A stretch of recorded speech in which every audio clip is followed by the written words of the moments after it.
Bismillahirrahmanirrahim. Assalamu alaikum students. I welcome you all to lecture number 67 of mathematics for grade 9. आज के lecture में हम start करेंगे unit 10 congruent triangles.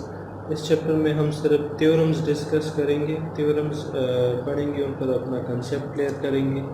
सबसे पहले इसमें ये जो डेफिनेशन आपके सामने स्क्रीन पर नज़र आ रही है, two triangles triangle ABC and triangle DEF are said to be congruent if the following six conditions are all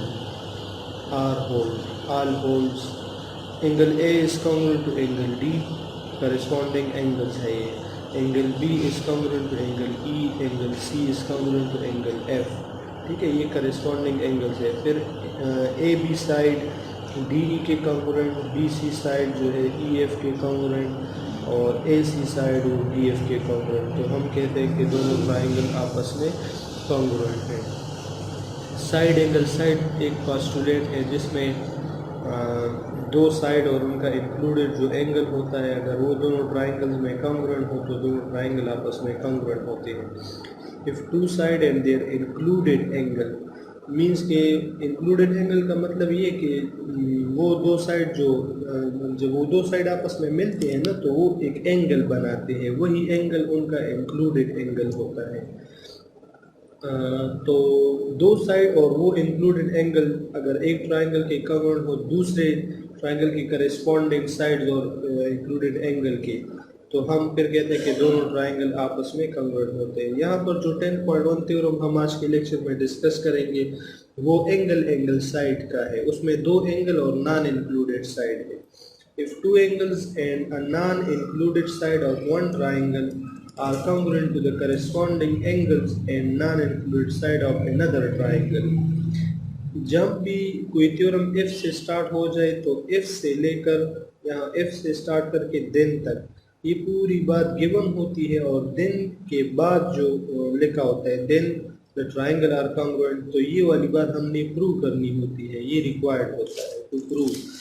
तो गिवन में ये है कि दो एंगल्स और उनका नॉन इंक्लूडेड साइड, एक ट्राइंगल के दो एंगल और नॉन इंक्लूडेड साइड दूसरे ट्राइंगल के करेस्पॉन्डिंग दो एंगल्स और नॉन इंक्लूडेड साइड के कॉन्ग्रुएंट हो, तो फिर हमने ये शो करना है कि दोनों ट्राइंगल आपस में कॉन्ग्रुएंट है। अब यहाँ पर ABC ट्राइंगल है, DEF एक ट्राइंगल है, इसमें एंगल B और BC साइड जो है BC EF के कॉन्ग्रुएंट गिवन है, यानी ये करेस्पॉन्डिंग साइड्स है। एंगल B एंगल E के कॉन्ग्रुएंट गिवन है, एंगल C एंगल F के कॉन्ग्रुएंट गिवन है। तो यहाँ पर आप देख ले ये हमारा गिवन है। टू प्रूव हमने क्या करना है, दोनों ट्राइंगल को कॉन्ग्रुएंट शो करना है।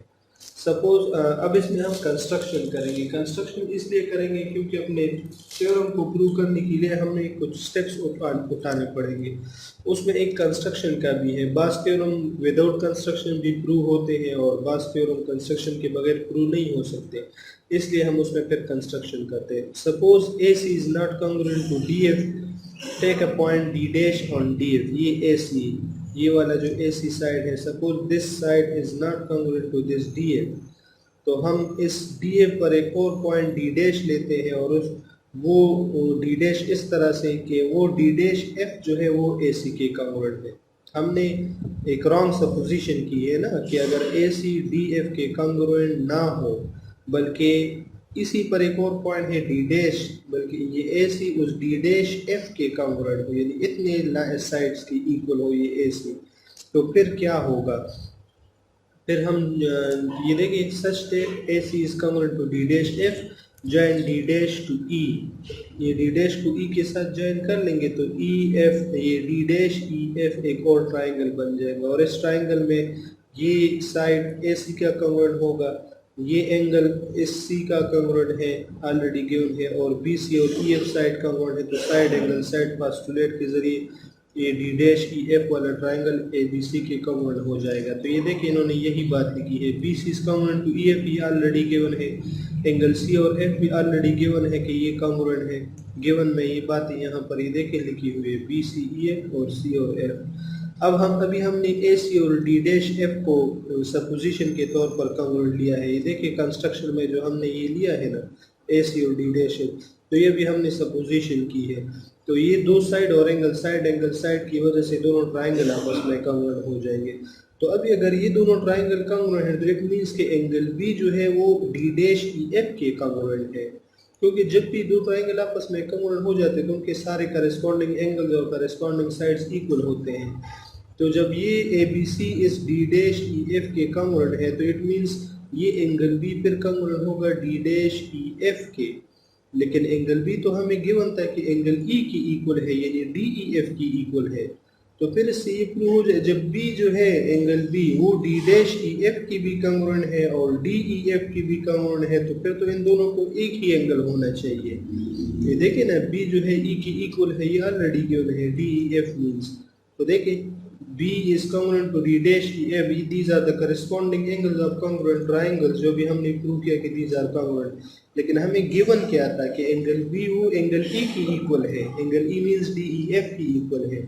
तो अभी इन दोनों बातों को आप यूज कर ले, B इन दोनों की इक्वल है तो ये दोनों आपस में इक्वल हो गए। ये देखिए transitive property, this implies that ED and ED dash are the same, वो दोनों आपस में इक्वल है ED और ED dash, and thus AC is congruent to DF। और इसी तरह हम कह लेंगे कि AC और DF जो है वो आपस में, क्योंकि हमारा जो सपोजिशन था उसको हमने रॉन्ग प्रूव किया है ना। हमने पहले कहा था कि AC is not congruent to DF बल्कि AC is congruent to D dash है, और फिर हमने ये प्रूव किया कि D dash की F जो है ABC की इक्वल है।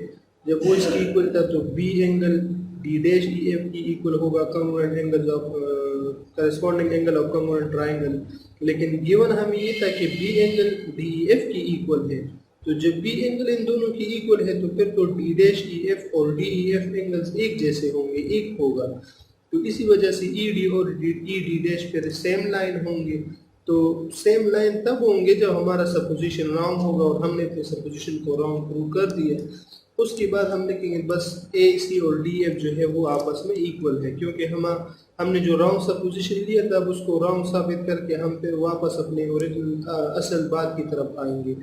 अब ABC और DF में आप देखिए BC और EF ऑलरेडी गिवन है, AC और DF ये भी हमने प्रूव किया, ये देखिए प्रूव। और एंगल C और एंगल F, तो साइड एंगल साइड की वजह से angle triangle ABC triangle DEF के कॉन्ग्रुएंट हो जाएगा, और यहाँ पर हमारा जो थ्योरम है वो ख़त्म हो जाएगा। ये इसकी करोलरी है, corollary is a small result deduce from a theorem. एक थ्योरम से हमें एक छोटा सा रिजल्ट मिल जाए उसको हम करोलरी कहते हैं।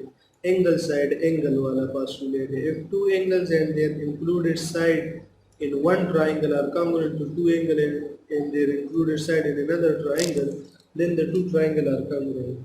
तो ये देखिए दो एंगल और उनका इंक्लूडेड साइड, दो एंगल का इंक्लूडेड साइड क्या होता है, एक साइड पर आप एक लाइन सेगमेंट ड्रॉ कर उस पर एक दोनों सिरों पर आप दो एंगल्स बना सकते हैं, तो उन दोनों एंगल्स का इंक्लूडेड साइड वही साइड होता है जिस पर वो दोनों एंगल्स बने हैं। तो अगर वो एक ट्राइंगल के दूसरे ट्राइंगल के कॉन्ग्रुएंट हो दोनों, तो वो दोनों ट्राइंगल आपस में कॉन्ग्रुएंट होंगे। ये वाला सबसे आसान थ्योरम है, converse of isosceles triangle, Theorem 10.2। If two angles of a triangle are congruent, then the side opposite to those angles are also congruent। एक ट्राइंगल है ABC, अगर इसमें दो एंगल्स एंगल B और एंगल C कॉन्ग्रुएंट हो, यानी जितना angle B है उतना एंगल C हो, तो इन्हीं एंगल्स की अपोजिट साइड, B का अपोजिट साइड AC और C का अपोजिट साइड AB, ये भी आपस में कॉन्ग्रुएंट होंगे। AB is congruent to AC, ये हमने प्रूव करना है। इफ से लेकर यहाँ तक, if two angles of triangle are congruent, तो let we have a triangle ABC and angle B is congruent to angle C, यहाँ तक बात ये गिवन हो गई। Then the side opposite to those angle are congruent, ये prove करना है, तो side opposite to those angle are AB and AC, so AB is congruent to AC हमने प्रूव करना है। कंस्ट्रक्शन हम कर लेंगे, एंगल A का बाइसेक्टर लेंगे जो कि BC को पॉइंट D पर टच करेगा। तो अभी अगर आप यहाँ पर देखें तो ABD और ADC इसमें दो ट्राइंगल बन गए।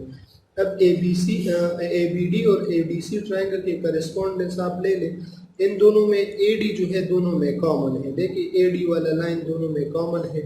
फिर एंगल 1 और 2 आपस में इक्वल है, 1 एंगल ये वाला है और 2 एंगल ये वाला है। ये दोनों क्यों इक्वल है, क्योंकि हमने कंस्ट्रक्शन में आप देखिए एंगल A का बाइसेक्टर लिया है और बाइसेक्टर एंगल को हाफ करता है, तो A1 और 2 इसलिए इक्वल होंगे। यहाँ पर ये कंस्ट्रक्शन रीज़न है क्योंकि हमने कंस्ट्रक्शन ऐसी की है, बाइसेक्टर लिया है। एंगल बी और सी इक्वल है, ये तो ऑलरेडी गिवन है, ठीक है। तो ये एंगल और ये वाला साइड, दो एंगल और उनका नॉन इंक्लूडेड साइड, वो दोनों आपस में इक्वल है। तो एंगल साइड की वजह से दोनों ट्राइंगल आपस में कॉन्ग्रुएंट हो जाएंगे। जब दोनों ट्राइंगल कॉन्ग्रुएंट हो जाए तो इनकी करेस्पॉन्डिंग साइड ए बी और ए सी वो भी आपस में कॉन्ग्रुएंट होंगे। So A B is congruent to A C, these are the corresponding sides of congruent triangles, ठीक है। तो फिर इसके बाद हम इंशाल्लाह नेक्स्ट लेक्चर में 10.3 थ्योरम स्टार्ट करेंगे। तब तक आप लोगों ने इस तरह करना है कि 10.1 और 10.2 थ्योरम इनकी अच्छी तरह से प्रैक्टिस करनी है। आसान थ्योरम है, जितनी ज़्यादा आप लोग इनकी प्रैक्टिस करेंगे उतनी अच्छी तरह से आप लोगों को ये समझ आएंगे। तब तक के लिए अपना ढेर सारा ख्याल रखिएगा। अल्लाह हाफिज़।